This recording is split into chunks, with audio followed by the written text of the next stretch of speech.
Hi everyone, welcome to my channel. आज मैं देखो fan fiction my mister day scheme part 7 start करने वाली हूँ। तो फिर चले अब स्टार्ट करते हैं हम। नेक्स्ट डे मॉर्निंग तंग जो पहले उठ जाता है और उठने के बाद जंगकुक को जब खुद की नींद से इस तरह से देखता है तंग खुद भी शॉक हो गया था। वो एक्सपेक्टेशन नहीं किया था कि वो ऐसा भी कर सकता है, पर तंग उसके बाद जल्दी से बेड से उठ जाता है और वो जल्दी से फ्रेश हो जाता है। फिर तोंग जब रूम से बाहर आता है, वो आने के बाद देखता है जंगकुक अभी भी पीसफुली सो रहा था। तोंग सोचता है कि जंगकुक शायद नॉर्मली ही सो रहा था। फिर तोंग जब जंगकुक को उठाने के लिए उसके पास आता है और उसे अपनी कोल्ड वॉइस में कहता है जंगकुक आप उठ जाओ, पर जंगकुक कोई भी रिस्पॉन्स नहीं करता है। तोंग फिर से पूछता है तुम क्या उठोगे या तो मुझे अब तुम्हारी हेयर को ग्रैब करके उठाना पड़ेगा, पर फिर भी जंगकुक की तरफ से कोई भी रिस्पांस नहीं था। तोंग जो उसके बाद जंगकुक की हर सस में ग्रैब कर लेता है और उसे कहता है अब तो अपने आइज को ओपन करो, इस तरह से एक्टिंग करने की ज़रूरत नहीं है जैसे तुम होल लाइफ के लिए सो गए हो। पर जंगकुक सस में रिस्पॉन्स नहीं कर रहा था। तोंग इससे एकदम से घबरा जाता है, उसके हार्ट बीट फास्ट हो जाता है और तोंग जो जल्दी से जंगकुक की हेयर को छोड़ देता है और उसके फेस को थपथपाते हुए कहता है जंगकुक तुम क्या मेरे साथ जोक कर रहे हो? प्लीज़ अपने आइज को ओपन करो, तुम मुझे डरा रहे हो। पर जंगकुक की तरफ से फिर से कोई भी रिस्पॉन्स नहीं था। तोंग जंगकुक की पल्स को चेक करता है जो अभी भी बीट कर रहा था, जिससे तोंग जो थोड़ा सा रिलीफ की सांस छोड़ता है, पर वो फिर भी डर रहा था और जल्दी से तोंग डॉक्टर को कॉल करता है और जल्दी से डॉक्टर को आने के लिए कहता है। और तोंग जो तब तक जंगकुक को जल्दी से क्लीन कर देता है और जल्दी से उसकी कुछ क्लोथ पहना देता है, पर फिर भी जंगकुक आइस को ओपन नहीं किया था जब उसकी बॉडी वाटर को भी टच कर चुका था। इससे तोंग को और भी ज़्यादा डर लग रहा था। उसे ऐसा फील होने लगता है कि अगर वो जंगकुक को खो दिया तो फिर क्या होगा। तोंग जंगकुक को खो नहीं सकता है। फिर कुछ देर बाद डॉक्टर आ जाता है। तोंग डॉक्टर को तोंग को चेक करने के लिए कहता है। डॉक्टर जंगकुक को चेक करता है और फिर डॉक्टर तोंग से अपने काम वॉइस में पूछता है क्या मैं जान सकता हूँ मिस्टर किम एक्चुअली क्या हुआ था? तोंग अपनी कोल्ड वॉइस में कहता है कल रात मैं डंग था और मैं डंग हालत में उसके साथ इंटीमेट हुआ था। ये सुनकर डॉक्टर जो समझ जाता है कि तोंग शायद जंगकुक को फोर्स किया था। इससे डॉक्टर तुरंत कहता है मिस्टर किम क्या आप उसे लेकर हॉस्पिटल में आ सकते हैं? मुझे लगता है हॉस्पिटल में जाना सेफ होगा। तोंग अपनी कोल्ड वॉइस में कहता है मेरे पास पर्सनल रूम है जहाँ पर हॉस्पिटल की सारे सामान है। इससे डॉक्टर कहते तो फिर प्लीज़ आप उसे लेकर जल्दी से उस रूम में चलिए। तोंग जंगकुक को तुरंत बैडस्टल में अपनी गोद में उठा लेता है और उसे लेकर उस रूम में चला जाता है। वहाँ पर एक बेड था जहाँ पर तोंग जंगकुक को सॉफ्टली लेटा देता है। फिर डॉक्टर जो जंगकुक की हैंड में कुछ सलाइन लगा देता है और उसे ऑक्सीजन मास्क भी लगा देता है। इससे तोंग कॉन्फ्यूज हो जाता है और पूछता है डॉक्टर आपने क्यों उसकी ऑक्सीजन मास्क लगाए हैं, वो पूरी तरह से ठीक है। डॉक्टर अपनी काम वॉइस में आंसर करता है मिस्टर किम आपने उसे फोर्स किया था, आपको शुक्रिया अदा करना चाहिए। क्या फोर्स करने के बाद भी वो जिंदा है? फोर्स करने के बाद इंसान मर भी जाता है। तो फिर प्लीज़ आप मुझसे क्वेश्चन मत पूछिए, मैं डॉक्टर हूँ, मैं जानती हूँ कि मुझे क्या करना होगा। तोंग इससे चुप हो जाता है और जंगकुक की तरफ देख रहा था। उसे अभी भी डर लग रहा था। फिर कुछ देर बाद डॉक्टर जो बार बार जंगकुक को चेक करने लगता है। ऑलमोस्ट 4 आवर तोंग जो जंगकुक की तरफ ही देख रहा था, उसके पास ही चुपचाप बैठा हुआ था। डॉक्टर फिर 4 आवर के बाद जाकर तोंग को उसके साथ बाहर आने के लिए कहता है। तोंग डॉक्टर के साथ बाहर आ जाता है। डॉक्टर तोंग से अपनी काम वॉइस में पूछता है मुझे एक्चुअली ये कहना था मिस्टर किम वो अब पूरी तरह से ठीक तो नहीं हुआ है, पर जल्दी ही ठीक हो जाएगा और उसके साथ कुछ दिन फिजिकल कांटेक्ट ना करना ही ठीक होगा, ये उसकी बॉडी के लिए अच्छा होगा। तोंग डॉक्टर से तुरंत पूछता है मुझे सिर्फ ये बताओ कि कब जंगकुक की सेंस आने वाला है। डॉक्टर अचानक से तोंग की चिल्लाने की आवाज़ सुनकर घबरा जाता है और कहता है 24 आवर के बाद आ सकता है, या तो 2 दिन बाद भी आ सकता है। तंग डॉक्टर की कॉलर को पकड़ लेता है और कहता है, अगर उसे कुछ हो गया तो फिर मैं तुम्हें नहीं छोड़ूंगा। डॉक्टर तुरंत कहता है, मिस्टर किम, मैं मेरी 100% दे रहा हूँ, वो मेरी पेशेंट है, मैं कैसे उसकी अब मौत होने दे सकता हूँ, और जल्दी ही ठीक हो जाएगा, पर प्लीज़ आपको केयरफुल रहना पड़ेगा, उसे टाइम से टाइम आपको फूड देना होगा, और उसे हार्ट तो बिल्कुल भी मत करना कुछ दिनों के लिए। इससे तंग जो फिर से हमें अपना सिर हिला देता है। फिर डॉक्टर कहता है, मैं शाम के टाइम पर फिर से आकर चेक करके जाऊँगा। तंग जो कोई भी आंसर ना करते हुए फिर से जंगकुक के रूम के अंदर चला जाता है, और वो जाने के बाद जंगकुक के पास बैठ जाता है और जंगकुक के हाथ को पकड़ते हुए उसकी तरफ देखने लगता है। वो भी अपनी इमोशनल लेस फेस के साथ उसकी तरफ देख रहा था। 2 दिन के बाद जंगकुक की फाइनली सेंस आ जाता है। जंगकुक के सेंस आने के बाद जंगकुक कोई भी बातें नहीं करता है। जंगकुक को सब कुछ याद था, तंग उसके साथ क्या क्या क्या था, हर एक चीज़। तंग जो जंगकुक के साथ बातें करने की ट्राई करता है, पर जंगकुक तंग को इग्नोर कर देता है। तंग जो जंगकुक के ऊपर इस वजह से और भी ज़्यादा नाराज़ हो जाता है, पर वो भी कुछ भी नहीं कर सकता है। डॉक्टर ने उसे स्ट्रिक्टली मना किया था कि वो ऐसा कोई भी काम ना करे जिससे वो जंगकुक को हर्ट कर दे, और तंग इसी वजह से खुद को सिर्फ कंट्रोल करने लगता है।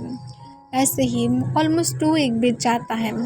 तंग जंगकुक को एवरीडे हग करके सोता है, उसके साथ थोड़ा सा बातें करने की ट्राई करता है, पर जैसा पहले था अभी भी ऐसा ही था। जंगकुक अभी भी तंग को पूरी तरह से इग्नोर ही कर रहा था। जंगकुक जब बेड पर लेटा हुआ था, तब जंगकुक को अचानक से अपनी टमी में पेन फील होने लगता है। जंगकुक इससे कॉन्फ्यूज हो जाता है। वो अपनी टमी को अपने हैंड से ग्रैब कर लेता है, और जंगकुक जो अपने जितना ज़्यादा हो सके आंसू को रोकने की ट्राई करता है। उसके आईज से आंसू अपने आप ही गिर रहा था, जैसे वो रुकने की नाम ही नहीं ले रहा था।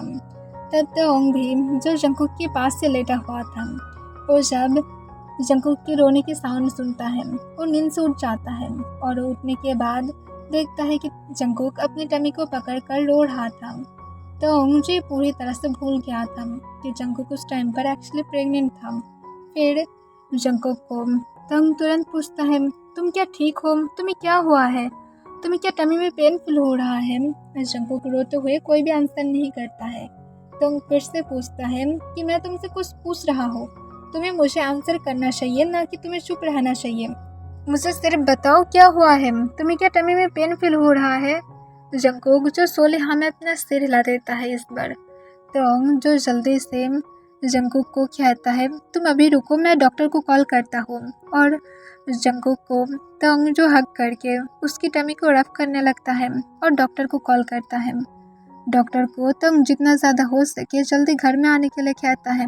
डॉक्टर जो खुद भी जितना ज़्यादा जल्दी हो सकता है उतना ज़्यादा जल्दी तंग की मेंशन में आ जाता है। डॉक्टर आने के बाद जंगकुक को जब देखता है कि वो बहुत ही ज़्यादा बुरा कंडीशन में था, डॉक्टर जंगकुक से पूछता है कि उसे क्या हुआ है। जंगकुक डॉक्टर को कहता है कि उसे अचानक से टमी में पेन फील हो रहा है। डॉक्टर जंगकुक से पूछता है क्या वो कोई उल्टा सीधा खाना खाया था। जंगकुक नाम में अपना सिर हिला देता है। फिर डॉक्टर पूछता है तो फिर ऐसा कोई भी चीज़ था, पर जंगकुक डॉक्टर को रोते हुए कहता है, मेरा बेबी। इससे डॉक्टर कॉन्फ्यूज हो जाता है और पूछता है क्या। जंगकुक जो रोते हुए कहता है, मेरा बेबी है। डॉक्टर तंग की तरफ देखता है। तंग को तभी याद आ जाता है कि जंगकुक प्रेग्नेंट था, और वो तुरंत डॉक्टर को कहता है जंगकुक एक्चुअली प्रेग्नेंट था। ये सुनकर डॉक्टर जो समझ जाता है कि ये बेबी शायद और जिंदा नहीं रहेगा। फिर डॉक्टर जंगकुक को कुछ मेडिसिन देता है और कहते हैं मेडिसिन तुम्हें लेना होगा। तो जंगकुक जो कॉन्फ्यूज हो जाता है और कहता है किसकी मेडिसिन है। डॉक्टर अपनी काम वॉइस में कहता है, ये बेबी नहीं रहेगा, तुम्हारे पास सिर्फ कुछ ही दिन बचा होगा, जिसके बाद ये बेबी अपने आप ही गिर जाएगा। तो फिर तुम्हें मेडिसिन लेना होगा ताकि तुम्हें ज़्यादा पेन में ना रहना पड़े। तो जंगकुक शॉक हो जाता है और रोते हुए कहता है, मैं पेन झेलने के लिए तैयार हूँ, पर मैम मेरी बेबी को मार नहीं सकता हो, प्लीज़ डॉक्टर इस तरह से मत बोलिए। डॉक्टर इससे तोंग की तरफ देखता है। तोंग जो क्या आंसर करेगा उसे समझ में नहीं आ रहा था। फिर डॉक्टर कहता है, क्या मिस्टर किम, मैं इस बेबी को रखने के लिए कुछ मेडिसिन दूँ? तोंग अपनी कोल्ड वॉइस में कहता है, नहीं, तुम जो पहले मेडिसिन दिए थे उसे ही दे दो। जंगकुक तोंग की तरफ देखता है और तोंग को फोर्सफुली खुद के पास से दूर पुश कर देता है, जिस वजह से तोंग शॉक हो जाता है और गुस्से से कहता है, तुम ये क्या कर रहे हो? जंगकुक गुस्से से कहता है, अगर इस बेबी को कुछ हुआ तो फिर मैं खुद को भी मार डालूंगा। इस बेबी के बारे में कभी भी सोचना भी मत, उसकी तरफ अपनी इस गंदे आइज से देखना भी मत। ये सुनकर तोंग जंगकुक की तरफ अपने डार्क आइज के साथ देखता है। डॉक्टर अपनी काम वॉइस में कहता है, मैं मेडिसिन दे सकता हूँ, पर मैं 100% गारंटी से नहीं कह सकता हूँ कि बेबी जिंदा रह सकता है। सिर्फ एक गॉड के ऊपर रहेगा, क्योंकि जबकि टमी में पेन फील हो रहा है, ये अच्छा बात नहीं है। ब्लीडिंग स्टार्ट नहीं हुआ है, यही तुम्हारी लक है। अगर ब्लीडिंग स्टार्ट हो जाता तो फिर अब तक मिसकैरेज हो जाता। जंगकुक कहता है, मुझे सिर्फ मेरी बेबी चाहिए, मुझे और कुछ भी नहीं चाहिए। डॉक्टर कुछ मेडिसिन देता है और कहता है, यहाँ पर दोनों ही मेडिसिन हैं, तुम्हें जो लेना है तुम वो ले सकते हो। ये तुम लोगों के ऊपर डिपेंड करता है कि तुम दोनों क्या करोगे, और जल्दी से मेडिसिन को ले लेना। और इसके साथ डॉक्टर बो डाउन करके वहाँ से चला जाता है। तो जंगकुक की तरफ गुस्से से देखकर शाउट करके कहता है, मैं इस बेबी को नहीं चाहता हूँ, मेरी एक खुद की फ्यूचर है। मैं कोई भी मिस्टरेस से कोई भी बेबी नहीं चाहता हूँ। मैं किसी से शादी करूँगा जिससे मैं बेबी चाहता हूँ। जंगकुक जो तोंग की तरफ रोते हुए देखने लगता है और कहता है, तो फिर तुम मुझे क्यों अपनी मिस्टरेस बनाए थे? मुझे नहीं बनना था तुम्हारे मिस्टरेस। तुम हर वक्त मेरी लाइफ को कंट्रोल नहीं कर सकते हो। मैं मेरी बेबी को चाहता हूँ, चाहे जो क्यों ना हो जाए, मैं उसे मरने नहीं दूंगा। तुम इस तरह से मेरे साथ बातें नहीं कर सकते हो। तोंग जब देखता है कि जंगकुक उसके ऊपर उसकी वॉइस को रेस कर रहा था, तो उनको बहुत ज़्यादा गुस्सा आ जाता है और गुस्से में जंगकुक को जोर से स्लैप मार देता है। जंगकुक बेड पर गिर जाता है, वो नहीं उठता है, बल्कि वो रोने लगता है लेटे लेटे। तोंग गुस्से से कहता है, अपनी लिमिट में रहो, तुम सिर्फ मिस्टरेस हो, न कि मेरी हस्बैंड हो। जंगकुक जो रोते हुए उस पर करके कहता है, मैं सिर्फ मेरा बेबी को चाहता हूँ, मुझे तुम्हारी हस्बैंड बनना भी नहीं है। मैं होल लाइफ में कभी भी तुम्हें छोड़कर नहीं जाऊँगा। मैं इस घर से भी नहीं निकलूँगा, मुझे कोई भी फ्रीडम भी नहीं चाहिए, सिर्फ मुझे मेरी बेबी चाहिए। ये सुनकर तंग जंगकुक की तरह बहुत ही गुस्से से देखता है, पर तंग की माइंड में कुछ साँस आता है और फिर वो जंगकुक की हेयर को टाइटली ग्रैब करता है और उसे तंग की तरफ देखने पर मजबूर करता है। तंग जंगकुक की तरफ देखने लगता है और जंगकुक जो तंग की तरफ देख रहा था, फिर जंगकुक की रेड आंसू भरी आइस की तरफ देखते हुए तंग अपनी कोल्ड वॉइस में कहता है, तुम इस डांटे बेबी को चाहते हो ना, तो फिर याद रखो, तुम जैसा बोले हो, तुम उसके बाद इस मेंशन से कभी भी बाहर नहीं जा पाओगे। तुम कभी भी खुद को मेरी लाइफ की एक पार्ट बोलकर किसी के सामने इंट्रोड्यूस नहीं करा सकते हो। तुम सिर्फ मेरी मिस्टरेस थे और रहोगे, और ये बेबी भी कभी भी मुझे फादर नहीं बुला सकता है। जंगकुक जो रोते हुए तंग को कहते, मुझे सब कुछ मंजूर है, तुम जो बोलोगे मैं वो सब कुछ करने के लिए राजी रहूँगा हर वक्त। ये सुनकर तोंग जो स्माइल करता है और कहता है, तुम्हारी यही डिसीजन एक दिन तुम्हारे लिए रिग्रेट बन जाएगा, इसका याद में रखना।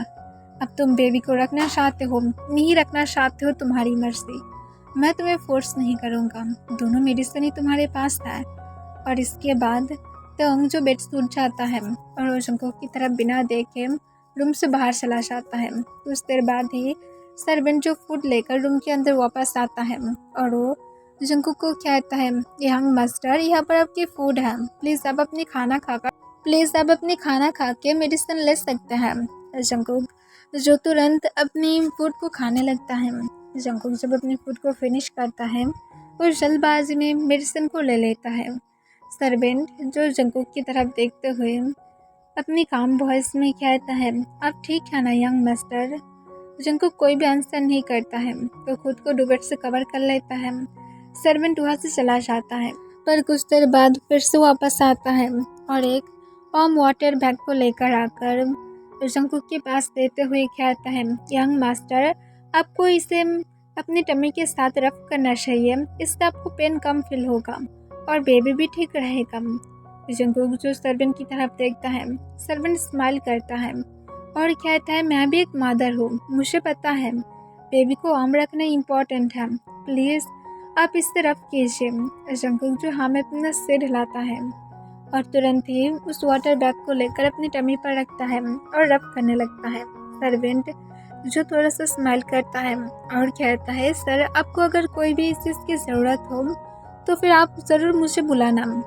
जंगकुक फिर से हमें अपना सिर हिलाता है और फिर सर्वेंट वहाँ से चला जाता है और जंगकुक जो अपनी टमी को रब करते हुए कब सो गया था उसे खुद भी पता नहीं था। जंगकुक को आफ्टरनून के टाइम पर भी जो मेडिसिन लेना था, तब सर्वेंट फिर से आकर जंगकुक को उठा देता है। इस जंगकुक सर्वेंट को देखकर कॉन्फ्यूज हो जाता है। उसे नहीं पता था कि सर्वेंट को कैसे पता कि अभी उसे मेडिसिन लेना है। फिर सर्वेंट कहता है कि डॉक्टर ने उसे बता कर गया था। जंगकुक हाँ में अपने सिर हिलाता है। फिर जंगकुक जो मेडिसिन ले लेता है और जंगकुक उसके बाद फिर से बेड पर लेट जाता है। सर्वेंट जो जंगकुक के लिए कुछ हेल्दी सूप बनाता है और जंगकुक को उसे देता है जो जंगकुक को पसंद आता है। और सर्वेंट जो फुल 1 वीक तक जंगकुक की बहुत ही अच्छी तरह से टेक केयर करने लगता है। जंगकुक की टमी की पेन चला गया था। डॉक्टर जो एवरी डे 2 टाइम आकर जंगकुक को चेक करके जाता है और जंगकुक सच में अच्छा कर रहा था। और बेबी के बारे में डॉक्टर अभी भी कुछ भी नहीं बताया था। जंगकुक की मिसकैरेज नहीं हुआ था, जिससे डॉक्टर भी जो हैप्पी था, क्योंकि डॉक्टर को पता था कि इसमें सिर्फ 20% ही चांस रहता है कि इस हालत में जाकर बेबी सेव रहेगा, क्योंकि ये लास्ट स्टेज में हो जाता है। फिर डॉक्टर जो जंगकुक को चेक करते हुए कहता है, आपको एवरी वीक हॉस्पिटल में आना होगा खुद की चेकअप कराने के लिए, और बेबी किस तरह से ग्रो कर रहा है वो भी आपको दिखाई देने में मिल जाएगा। जंगकुक ये सुनकर एक्साइटेड हो जाता है और कहते, क्या सच में डॉक्टर हाँ कह देता है। और फिर डॉक्टर जो स्माइल करते हुए कहता है, अब सच में बहुत ज़्यादा स्ट्रॉन्ग है, इसी तरह से खुद को स्ट्रॉन्ग बना कर रखना। जंगकुक हाँ में अपना सिर हिला देता है। फिर डॉक्टर वहाँ से चला जाता है। जंगकुक जो आसपास देखने लगता है। इवनिंग के टाइम हो गया था, तो उनको जंगकुक के फुल 1 वीक से कहीं पर भी नहीं देखा था। उसे नहीं पता कि तंग कहाँ पर चला गया है। जंगकुक हैप्पी था, पर वो इनसाइड तंग को मिस कर रहा था। शायद ये जंगकुक की हार्मोन सेंस की वजह से हो रहा था, क्योंकि तंग जब भी जंगकुक के पास नहीं रहता है, जंगकुक हमेशा सिर्फ हैप्पी फील करता है। पर इस बार जंगकुक सैड भी फील कर रहा था। वो तंग को अपने पास चाहता था, पर जंगकुक को ये भी पता है कि तंग अगर आसपास रहा तो फिर ये उसकी बेबी के लिए अच्छा नहीं होगा। इस वजह से जंगकुक थोड़ा सा हैप्पी फील कर रहा था। मिडनाइट में जंगकुक अचानक से खुद के ऊपर हैवी फील करता है। जंगकुक इससे शॉक हो जाता है, पर वो तभी जो तंग की अपनी डीप वॉइस सुनता है, जो अपनी डार्क वॉइस में कहता है, मूव मत करो, मैं टायर्ड हूँ। जंगकुक अल्कोहल की स्मेल पाकर कहता है, फिर से टंग खोकर यहाँ पर आए हो, तुम क्या मुझे फिर से फोर्स करना चाहते हो। तो जंगकुक को अपनी कोल्ड वॉइस में कहता है, तुम सिर्फ अपनी माउथ को बंद रखो, ज़्यादा बातें करना मुझे नहीं पसंद। अगर ज़्यादा बातें किए तो फिर एक जोर से स्लैप मारूंगा, उसके बाद माउथ अपने आप ही बंद हो जाएगा। जंगकुक चुप हो जाता है और एक भी शब्द तक नहीं कहता है। और तो जो जंगकुक की चेस्ट पर अपने सिर रखकर कुछ देर बाद बहुत ही डीपली सोने लगता है। जंगकुक जो टायर्ड हो गया था वो खुद भी सो जाता है। मॉर्निंग में जंगकुक जब उठता है वो देखता है तंग फिर से नहीं था। इससे जंगकुक कॉन्फ्यूज हो जाता है। उसे लगता है कि शायद वो ड्रीम देखा था और उसे शायद इसी वजह से लग रहा था कि तंग यहाँ पर आया था। पर जंगकुक तभी अपनी शर्ट से अल्कोहल की स्मेल पाता है, जिसे पानी के बाद ही जंगकुक जो समझ पाता है कि उसकी एक कोई भी ड्रीम नहीं था। वहाँ पर तंग सच में आया था। तंग सच में नाइट में उसके साथ लेटा हुआ था। जंगकुक मुझे एक लंबा सांस लेता है और कहते हैं, मुझे क्या, मुझे एक हार्टलेस पर्सन की साथ रहना और ना रहने से कोई भी फ़र्क नहीं पड़ता है। उसकी जो मर्ज़ी वो कर सकता है। सिर्फ एक हार्टलेस क्रूल पर्सन ही तो है, और इससे ज़्यादा मेरे लिए और कुछ भी नहीं है। अगर मुझे कभी चांस मिलेगा, मैं मेरी बेबी को लेकर यहाँ से दूर भागकर चला जाऊँगा, ताकि ये मॉन्स्टर कभी भी मुझे पकड़ भी ना पाए और मैं मेरी लाइफ को मेरी चाइल्ड के साथ हैप्पीली बिता पाऊँ। पता नहीं इस मॉन्स्टर के साथ कौन रहेगा, और जंगल किसके साथ नीचे की तरफ देखने लगता है। और तंग जो अपनी कंपनी में रह रहा था, तंग अपने जब वर्क को कर रहा था, तंग को अचानक से कॉल आता है। तंग कॉल को उठा लेता है। उसकी गार्ड कहता है, सर हम लोग को फिर से हम लोग की वही सारे प्रोडक्ट्स मिल गया है। तंग अपनी कोल्ड वॉइस में कहता है, जब वो सारे इनलीगल काम की प्रोडक्ट्स मिल गया है, जल्दी से उसे फिर से सेल करने के लिए अदर कंट्री भेज दो, मेरे पास ज़्यादा टाइम नहीं है। इससे तुरंत तंग की गार्ड कहता है, ओके सर। फिर सर मुझे ये पूछना था कि जो भी सारे गार्ड्स हम लोग को धोखा दिया था, क्या आप उन लोगों को सबको पकड़ लिए हैं? तंग अपनी कोल्ड वॉइस में कहता है, अपनी माउथ को बंद रखो, जो मैं बोला हो सिर्फ वो करो। गट उसके बाद हाँ कह देता है और गट कॉल को कट कर देता है। फिर तंग जो अपनी वर्क को कर रहा था, पर उसे फिर से और एक कॉल आता है, जिससे तंग कॉल को फिर से उठाता है। तब दूसरी साइड से तंग की गार्ड फिर से कहता है, हेलो बॉस। तंग अपनी काम वॉइस में कहता है, क्या हुआ है, कुछ देर पहले ही तो कॉल किए थे। तब दूसरी पर्सन तुरंत कहता है, नो बॉस मैं कॉल नहीं किया था। तंग इससे कॉन्फ्यूज हो जाता है और कहते तो किसने कॉल किया था। तंग को तुरंत घाट कहता है, सर मुझे नहीं पता, मैं तो आपको ये कहना चाहता था कि जो भी सारे हम लोग की इनलीगल बिजनेस था, उसमें से हम लोग आधे से भी ज़्यादा अदर कंट्री सेल कर दिए हैं और 15% जो पुलिस के हाथ में हम, और बाकी 35% अब जल्द ही हम लोग अदर कंट्री भेज देंगे। इससे तंग तुरंत कहते उसे मत भेजो। तंग के गार्ड कॉन्फ्यूज हो जाता है और कहते बट क्यों सर? तंग तुरंत कहते मत भेजो, बल्कि जो हम लोग की एनिमी ग्रुप है उन लोगों को बोलो कि आप भेज दें उन लोगों की प्रोडक्ट्स, उन लोगों के पास ये इन्फॉर्मेशन भेज दो कि आप अदर कंट्री में ये सारे प्रोडक्ट्स बहुत ही ज़्यादा हाई लेवल में जा रहा है। तब तंग की गार्ड फिर से पूछते हैं, बट सर क्यों? तंग कहता है, जो मैं बोल रहा हूँ सिर्फ वो करो। तंग की गार्ड जो हाँ कह देता है और उसके बाद कॉल को कट कर देता है। तंग जो गुस्से से कहता है, तो फिर मेरे ऊपर कोई होशियारी कर रहा था, मुझसे इन्फॉर्मेशन मांग रहा था ताकि वो मेरी ही लॉस लगा दे, पर अब मैं देखता हूँ कि तुम लोग कैसे मेरी लॉस लगाते हो। तुम लोगों को मैं पूरी तरह से डुबा दूंगा। और तंग इसके साथ स्मार्ट करने लगता है। ओके एवरीवन, आज के लिए बस इतना ही।